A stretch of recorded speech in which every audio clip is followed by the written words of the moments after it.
तो जैसे ही movie start होती है वहाँ पे एक ज़बरदस्त किस्म की पार्टी चल रही होती है जहाँ पे सब अपनी मस्ती में नाच रहे होते हैं, गा रहे होते हैं।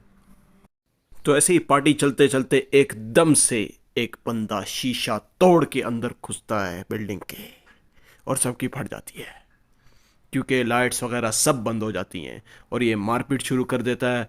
तो यहाँ पे जो लड़की होती है जिसका नाम है आरवी, वो अपने मोबाइल का कैमरा ऑन कर लेती है और बोलती है पुलिस को कॉल करो, पुलिस को कॉल करो। और ये पुलिस को कॉल मिला भी देती है और रिकॉर्डिंग ऑन कर लेती है अपने मोबाइल की। तो जैसे ही इसके ऊपर किलर आता है ये बोलती है गौतम मुझे मत मारो, गौतम मुझे मत मारो।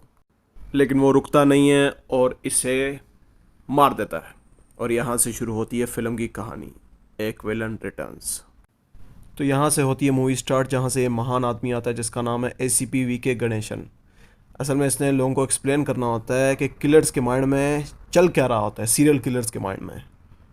तो यहाँ पे ये राकेश की मिसाल देते हुए बता रहा होता है कि सीरियल किलर्स कैसे होते हैं, कि ये 2014 का किलर था, 8 साल पहले इसने 18 लड़कियों का कत्ल किया।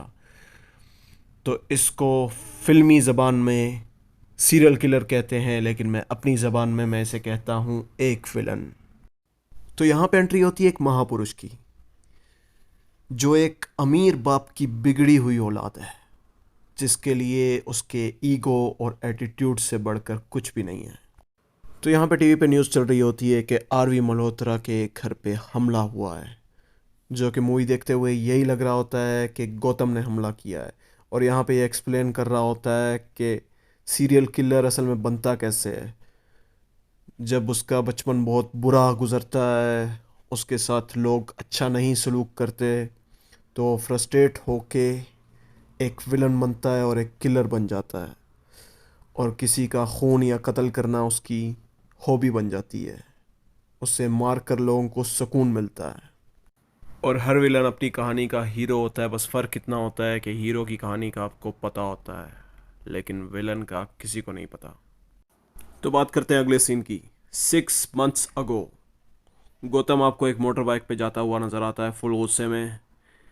यहाँ पे एक शादी की पार्टी चल रही होती है, वेडिंग फंक्शन चल रहा होता है, जहाँ पे गौतम आता है, तोड़ फोड़ करता है, मारता है लोगों को और कहता है कि ये लड़की मेरी मोहब्बत है, मैं इससे मोहब्बत करता हूँ। तो ऐसे ही तोड़ फोड़ करते हुए लड़की के दिल में दया आ जाती है और लड़की बोलती है बस करो, रुक जाओ, मत करो। तो गौतम के दिल में दया आ जाती है और ये रुक जाता है। और फिर लड़की इसके पास आती है और इसको किस करती है। और फिर इसके अंदर का जानवर जाग जाता है एकदम से और ये लड़की को खींच के लड़के के पास लाता है। बोलते ही देखा, ये अब भी मुझसे प्यार करती है, लेकिन अब तू इससे कर ले शादी। तो यहाँ पे ये कहता है कि मरना चलेगा लेकिन हारना नहीं चलेगा। तो गौतम भाई फिर से यहाँ पे तोड़ फोड़ करते हुए निकल जाते हैं, रवाना हो जाते हैं। फिर अगले दिन उसका बाप उसे पकड़ता है, बिठाता है, बोलता है कि ये तुमने क्या हरकत की है, तुमने उस लड़की से बदला लिया है। तो बोलता है एग्जैक्टली, यही तो बात है। अब जाके आप मेरी बात समझे कि मैं वहाँ पे क्या करने गया था। तो यहाँ पे ये सीन होता है कि जब गौतम भाई लड़ाई कर रहे थे और ये डायलॉग बाजी कर रहे थे तो किसी ने उनकी वीडियो टिकटॉक पे बना के वायरल कर दी और आरवी मल्होत्रा ने उनका डायलॉग चुरा के पूरा गाना छाप दिया, जिसके ऊपर गौतम का बाप बहुत गुस्सा हो गया, एंग्री हो गया और उसने बोला कि दफा हो जाओ यहाँ से। तो गौतम भाई भी फुल एटीट्यूड में आके मज़े से कहने लगे कि ठीक है, कोई मसला नहीं, मरना चलेगा लेकिन हारना नहीं चलेगा। और गौतम भाई सीधा पहुंच जाते हैं लाइव कंसर्ट में आरवी मल्होत्रा के, उससे बदला लेने के लिए। तो फिर गौतम भाई आरवी मल्होत्रा के पास आते हैं, उससे फ्लर्ट करने की कोशिश करते हैं, उसे पढ़ाने की कोशिश करते हैं, लेकिन वो इसे मुंह नहीं देती, वो चली जाती है। लेकिन कैसे ना कैसे करके गौतम भाई उसे अपने जाल में फंसा लेते हैं और उसे अपनी गर्लफ्रेंड बना लेते हैं और उसके साथ टाइम स्पेंड करते हैं और एंड पे आके उसे धोखा दे देते हैं। उसके कुछ प्राइवेट चीज़ें उसके सोशल मीडिया अकाउंट पे अपलोड करके, इंस्टाग्राम पे, जिसकी वजह से वो फूट फूट के रोने लगती है और बोलती है कि मैं अब तुम्हारी ज़िंदगी से जा रही हूँ और वापस नहीं आऊँगी। तो वो जो आप लोगों ने स्टार्टिंग में सीन देखा था जिसमें आरवी मल्होत्रा को विलन मार रहा होता है, वो इनके ब्रेकअप के बाद का सीन है, जब लड़की गौतम को छोड़ के चली जाती है। तो पुलिस वाले उसके ऊपर इन्वेस्टिगेशन शुरू कर देते हैं जब उन लोगों को ये वीडियो नज़र आती है जिसमें वो गौतम गौतम कह रही होती है। तो उसके बाद पुलिस वाले सब गौतम के पीछे लग जाते हैं कि यही है विलन, यही है सीरियल किलर। तो पुलिस वाले अपनी फोर्स वगैरह सब कुछ गौतम के पीछे लगा देते हैं और जो जो लोग उससे रिलेटेड हैं उन सबको कहते हैं कि लेके आओ ताकि उनसे पूछताछ की जाए। तो वहाँ पे एंट्री होती है अपने जॉन अब्राहम की, जो कि एक टैक्सी ड्राइवर है जो कि इस केस के साथ जुड़ा हुआ है। तो यहाँ से कहानी शुरू होती है अपने जॉन अब्राहम की। तो यहाँ से एंट्री होती है राशिका की, जिसे भैरव पसंद करता है, यानी कि जॉन अब्राहम। वो इसके स्टोर में आता है, इसके लिए कपड़े वगैरह ख़रीदता है, इसे पसंद करता है, लेकिन ये तो कुछ और ही चाहती है। ये लालची होती है, गोल्ड डिगर होती है। इसने अपने बॉस के साथ भी सेटिंग की होती है, लेकिन ये बेचारा इस पे मर रहा होता है, जान लुटा रहा होता है और हमेशा इसके मॉल के सामने चक्कर लगा रहा होता है इसके लिए। तो इसे लगता है ये भी मुझसे मोहब्बत करती होगी। तो जैसे पुरानी फिल्म में डायलॉग था कि आज के बाद आपको शिकायत का मौका नहीं मिलेगा, इस फिल्म में डायलॉग है कि रेटिंग ज़रूर देना, क्योंकि ये टैक्सी ड्राइवर होता है, रेटिंग मांगता है और ओवर टाइम करता है ये ज़ू के अंदर, शेरों के साथ उनको खाना छाना देता है।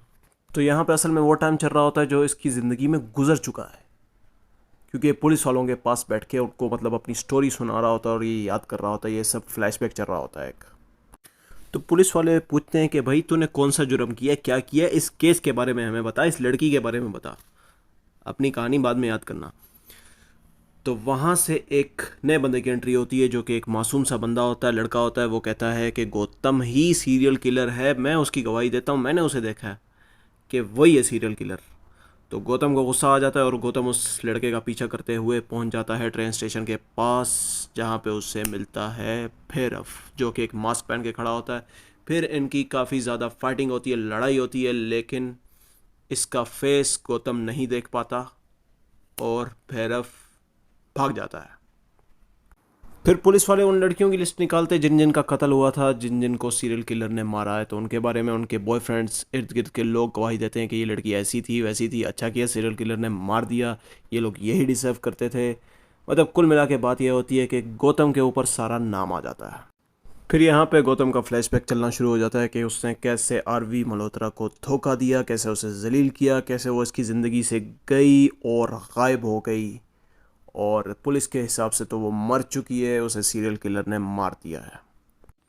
गौतम बेकसूर है, सिर्फ एक बंदे को पता होता है जो कि ये बात छुपा के बैठा होता है ताकि असल सीरियल किलर को पता ना चल सके और ये लोग उस पर इन्वेस्टिगेशन कर सकें। तो यहाँ पे दिखाया जाता है कि जो भैरव सिंह है, जो जॉन अब्राहम है, लड़की को प्रपोज करने वाला होता है, उसके लिए रिंग लेने चला जाता है। रिंग लेता है तो इसके ऊपर गुंडे पड़ जाते हैं, गुंडों को ये मारता है। गुंडों को मार मूर के जब तक ये घर पहुंचता है तो इसे पता चलता है, इसे दिखता है कि इसकी जो राशिका है वो इसके बॉस के साथ रूम में जा रही है और उसका अफेयर चल रहा है, मतलब उसने इसे धोखा दिया है। तो इसका दिल टूट जाता है, इस बेचारे का बुरा हाल हो जाता है। तो फिर अगले दिन जब ये राशिका को लेके निकलता है तो वो इसे बताती है कि भाई मेरा बॉस मुझे प्रमोशन देने वाला है, तो थोड़ा बहुत तो चलता है ना, ये तो करना पड़ता है ना। वो इसे रो धो के दिखाती है पहले कि वो मेरे साथ जुल्म कर रहा है, उससे मेरी ऐसी वैसी फ़ोटोज़ बनाई हुई है, वो मुझे ब्लैकमेल कर रहा है। फिर इस पे हंसती है, इसका मजाक उड़ाती है कि भाई सब कुछ पैसे से चलता है, पैसे से। तो यहीं पे एक सीन होता है कि सामने इन लोगों को एक गर्लफ्रेंड बॉयफ्रेंड दिखते हैं, जिसके बॉयफ्रेंड को ये अपनी गाड़ी में बिठा के लेके जाता है और ये अपनी गर्लफ्रेंड के तरले कर रहा होता है, उसके पाँव पकड़ के उससे माफ़ी मांग रहा होता है। और यहीं पे इसको गुस्सा आ जाता है लड़के को, लड़की को कहता है कि मैं तुम्हें मार दूंगा। यहीं पे जॉन अब्राहम के दिल में दया आती है। रसिका की बातें सुन के वो गुस्से में आकर इस लड़की को मार देता है। तो यहाँ पे बात फुल एंड फाइनल हो जाती है कि सीरियल किलर और कोई नहीं भैरव सिंह है, जो कि चुन चुन के उन लड़कियों को मार रहा है जिन्होंने अपने बॉयफ्रेंड को जलील किया हुआ था या किसी भी वजह से वो अपने बॉयफ्रेंड से दूर थी या फिर चला के बैठी हुई थी। तो एक एक करके ये ऐसे ही लड़कियों को मारता है, उनको काटता है। ये दोनों मिलके उनकी लाशों के टुकड़े टुकड़े करके शेरों में डाल देते हैं और ऐसे ही ये सिलसिला चलता रहता है। तो ऐसे बन जाता है ये भैरव सिंह एक हीरो से विलन। ये लड़कियों को टारगेट कर करके उनको कत्ल करता रहता है, उनको मारता रहता है और एक प्रोफेशनल सीरियल किलर बन जाता है जिसे पकड़ना आसान ही नहीं, नामुमकिन हो जाए। तो यहाँ पे वो पूरा सीन दिखाया जाता है जहाँ पे पार्टी चल रही होती है और ये किलर शीशा तोड़ के अंदर घुस के आता है और आरवी मल्होत्रा को आके मारता है जब वो कहती है गौतम मुझे छोड़ दो छोड़ दो। यहाँ पे इसका फेस रिवील होता है, पता चलता है कि भैरव सिंह ही था जो कि आरवी मल्होत्रा को लेके जा रहा था जब गौतम उसे कह रहा था कि मत जाओ मेरी ज़िंदगी से मत जाओ, मैं तुमसे बहुत मोहब्बत करता हूँ। तो गौतम को ये सारा सीन पता चल जाता है कि इस कहानी के पीछे कौन है और कौन कर रहा है ये सब कुछ, और उसे ये भी पता चल जाता है शायद कि उसकी जो गर्लफ्रेंड थी आरवी मल्होत्रा वो मरी नहीं है, वो जिंदा है, उसे भैरव ने छुपा के रखा हुआ है। तो आरवी मल्होत्रा को एकदम से होश आ जाता है और वो भागने की कोशिश करती है और भागने में कामयाब हो जाती है, लेकिन वो जैसे ही निकल के भाग रही होती है उसे वहाँ पे गौतम दिखता है। तो उसके ख्याल में ये होता है कि ये सब कुछ गौतम ने किया है, गौतम ने ही मुझे कैद किया है। उसे ये नहीं पता होता कि भैरव ने मुझे कैद किया है। तो भैरव भाई से प्यार से पकड़ के फिर से कैद कर देते हैं कि तुम यहाँ पे आराम करो मैडम जी। यहाँ पे जो इसका जू का पार्टनर होता है उसे पता चल जाता है इसकी हरकतों के बारे में, इसका बेटा भी इसके साथ मिला होता है। तो ये बोलता है कि मैं तो ये छोड़ूंगा नहीं, और यहाँ पे ये इसको मार देता है। और पुलिस वाले जैसे ही आते हैं इन्वेस्टिगेशन के लिए तो ये सीरियल किलर वाला पूरा इल्ज़ाम ये बच्चे के बाप पे लगा देता है और ख़ुद बच जाता है। तो गौतम भी आज़ाद और भैरव भी आज़ाद। वो जो बंदा मर गया है वो सीरियल किलर था पुलिस के हिसाब से। तो यहाँ पे इनकी फाइटिंग शुरू हो जाती है, गौतम की और भैरव की आपस में लड़ते हैं झगड़ते हैं। फिर गौतम कहता है कि भाई तूने तो अपने प्यार को ही मार दिया सबसे पहले, क्योंकि ये जो रसिका दिखा रहे होते हैं वो असल में होती नहीं है, वो सिर्फ भैरव की इमेजिनेशन होती है। पूरी फिल्म में जो रसिका दिखाई गई है ये असल में मर चुकी होती है और भैरव ने इसे खुद मारा होता है, और वो भी ज़ोर से हक करके उसकी पसलियाँ ही तोड़ देता है और वो वहाँ पे बेचारी मर जाती है। तो ये थी फिल्म की कहानी। उम्मीद है कि आप लोगों को अच्छी लगी होगी, पसंद आई होगी। एक बार मूवी ये ज़रूर देखना, बहुत ही ज़बरदस्त मूवी है और जॉन अब्राहम की ख़ास तौर पे इसमें बहुत ही ज़बरदस्त एक्टिंग है। तो एंड पे जॉन अब्राहम रोने लग जाता है बेचारा और उसके ऊपर शेर आ जाता है और यहाँ पे मूवी का हो जाता है दी एंड। तो आई होप कि आप लोगों को वीडियो पसंद आई होगी, अच्छी लगी होगी। ऐसी मज़ीद वीडियोस देखने के लिए चैनल को सब्सक्राइब करें और कमेंट करके बताएं कि अगली कौन सी मूवी की स्टोरी सुनना चाहते हैं।